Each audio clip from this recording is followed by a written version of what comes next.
მოგესალმებით, ეს არის მილენიალი, მე კი ნუკლი შოშიაშვილი გახლავართ. დღეს ჩვენ ვისაუბრეთ მარტინ გილნესის წიგნზე სიმდიდრე და გავლენა, ეკონომიკური უთანასწორობა და პოლიტიკური ძალა ამერიკაში, რომელიც გამოვიდა 2012 წელს. წიგნმა დიდი რეზონანსი გამოიწვია და დიდი გავლენა იქონია ამერიკული პოლიტიკური სისტემის აღწერისას. წიგნში მთავარი დებულება ისაა, რომ შეერთებული შტატები სინამდვილეში ოლიგარქიას წარმოადგენს. სამ უშუალოდ წიგნზე გადავალ, დავსვათ შეკითხვა, რა არის დემოკრატია? რას ნიშნავს დემოკრატია თეორიაში?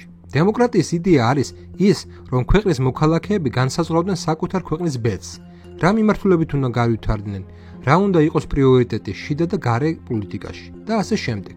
იმისთვის, რომ ეს გამოვიდეს, საჭიროა მრავალპარტიულობა, სამართლიანი არჩევნები, დამოუკიდებელი სასამართლო, კანონის უზენაესობა, სიტყვისა და პროტესტის თავისუფლება. სხვადასხვა პოლიტიკური პარტიები წარმოადგენენ საზოგადოებაში არსებულ განსხვავებულ შეხედულებებს. პარტიები მოქმედებენ საკუთარი პროგრამებით და შესაბამისად ისინი ახორციელებენ იმათ ნებათს, ვინც მათ ხმა მისცა.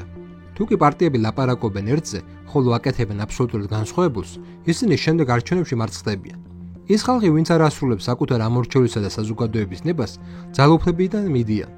თუ კი პირიქით ხალხის ნებას ანხორციელებენ, მათ კვლავ ირჩევენ და შესაბამისად ხალხის ნება რეალიზდება.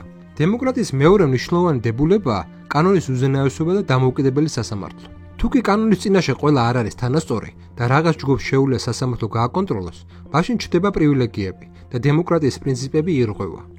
მესამე დებულება არის სიტყვისა და პროტესტის თავისუფლება, რომლის მეშვეობითაც ადამიანებს შეუძლიათ ხელისუფლება აიძულონ, მათი ინტერესი გაითვალისწინონ. შესაბამისად ის დემოკრატიის ყველაზე მნიშვნელოვანი ნაწილს წარმოადგენს. ძალიან გასაგები და მარტივი სქემაა, მაგრამ არსებობს თუ არა ეს ყველაფერი რეალურ ცხოვრებაში. დემოკრატია თანამედროვეობაში ასოცირდება დასავლურ სამყაროსთან. ყველაზე მეტად დემოკრატიაზე და თავისუფლების დაცვაზე საუბრობს შეერთებული შტატები. მოდით შევხედოთ დემოკრატიის ინდექსს. შეერთებული შტატები ამ მიმართულებით არის არასრული დემოკრატია. ამის მიუხედავად ამერიკას უკავია 29 ადგილი, მაგრამ რეალურად ამერიკა წარმოადგენს ოლიგარქიულ სახელმწიფოს და ეს არავისთვის არ არის უცხო. გილნესის წიგნში გაანალიზებული იყო 1779 პოლიტიკური გადაწყვეტილება. აღმოჩნდა, რომ იმ ადამიანებს, რომლებიც არ იმყოფებიან მოსახლეობის მდიდართა 10%-ში, საერთოდ არ გააჩნიათ გავლენა ქვეყნის პოლიტიკურ ცხოვრებაზე. აღმოჩნდა, რომ იქ სადაც დაბალი საშუალო და ღარიბი კლასი გამოდიან იმ მოთხოვნებით, რომელიც არ აწყობს დიდრებს, ესეთი პოლიტიკური გადაწყვეტილება საერთოდ არ მიიღება. ხოლო თუ კი რამე მოთხოვნა აქვს დიდრებს, მაშინ ამ მოთხოვნას დიდი ალბათობით მიიღებენ. დემოკრატიის ილუზია ჩნდება ორი მიზეზის გამო. პირველი, ამერიკაში ნამდვილად არის სამართლიანი არჩევნები და სიტყვის თავისუფლება. პრობლემა ის არის, რომ როცა პოლიტიკოსები პარტიულ კიბეზე მაღლა ადიან, ისინი სულ უფრო წარმოადგენენ ელიტების ინტერესებს, ხოლო სულ მაღლა რჩება მხოლოდ ელიტების ინტერესი.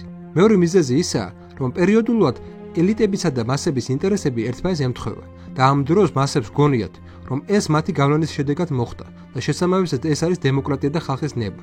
სიამდვილეში განხორციელდა ელიტის ნება. ამ ნიშნობის დასკვნა შემდეგია. ეკონომიკური ელიტები, რომლებიც ორგანიზებულ ბიზნეს ინტერესებს წარმოადგენენ, ახდენენ არსებით გავლენას შეერთებული შტატების ხელისუფლებაზე. იმ დროს, როდესაც რიგითი მოქალაქეებს გააჩნიათ უნიშნულო გავლენები, ან საერთოდ არ გააჩნიათ გავლენები. მოკლედ მოქმედებს ოლიგარქიის მკაცრი კანონი. წაიკითხეთ მეტი. ნუ იქნებით ილუზიებში და გაცნობიერეთ, რომ თეორიასა და პრაქტიკას შორის ყოველთვის მნიშვნელოვანი განსხვავებაა.